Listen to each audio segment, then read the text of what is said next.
In March 1947, Earl Louis Mountbatten and his wife Edwina arrive in New Delhi. The great-grandson of Queen Victoria and second cousin to George VI, Mountbatten brings a regal presence to the drama of India's independence. As the last viceroy, he bears responsibility for India's fate. 2nd of April, 1947. I have now completed my first week in office. I should like to be able to paint an encouraging picture of my first impressions, but feel it would be misleading if I did so. The scene here is one of unrelieved gloom. At this early stage, I can see little common ground on which to build any agreed solution for the future of India. The only conclusion I have been able to come to is that unless I act quickly, I may well find the real beginnings of a civil war on my hands.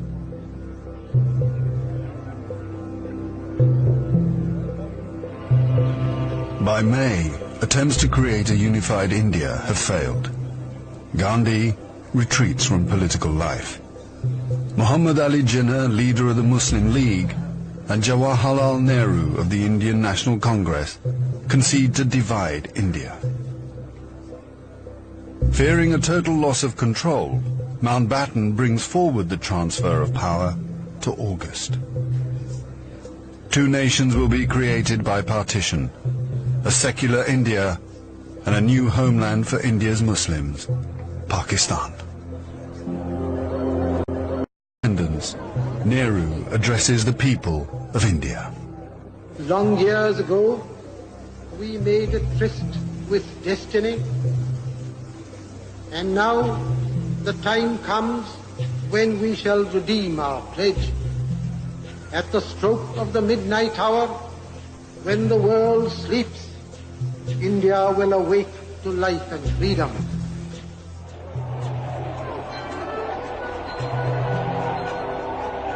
The 15th of August, 1947. The British Empire in India has come to an end. The last viceroy, Louis Mountbatten. The flag raising and the salute were done amid scenes of the most fantastic rejoicing. And as the flag broke, a brilliant rainbow appeared in the sky, which was taken by the crowd as a good omen.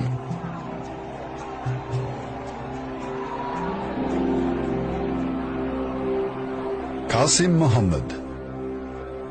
On the 15th of August came freedom. The freedom to burn, loot and murder.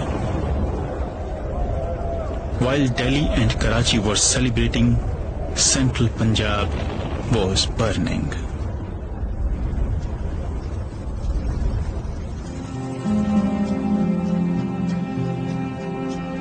Between August 1947 and March 1948, 4.5 million Hindus and Sikhs are forced to migrate from Pakistan to India.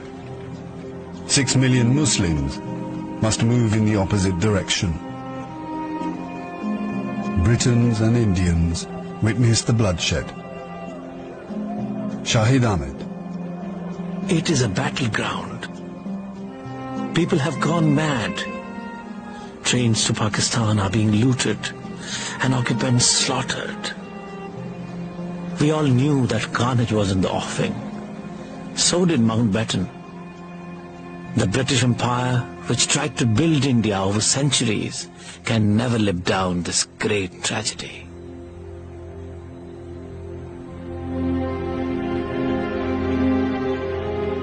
Lieutenant Colonel Hubert Boyd Hudson.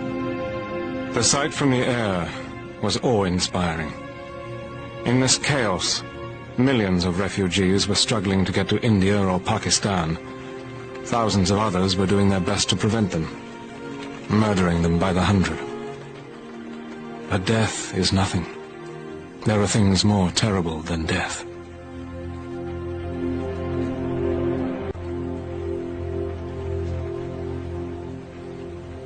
Ten million people are displaced in the partition of India. 1 million are dead.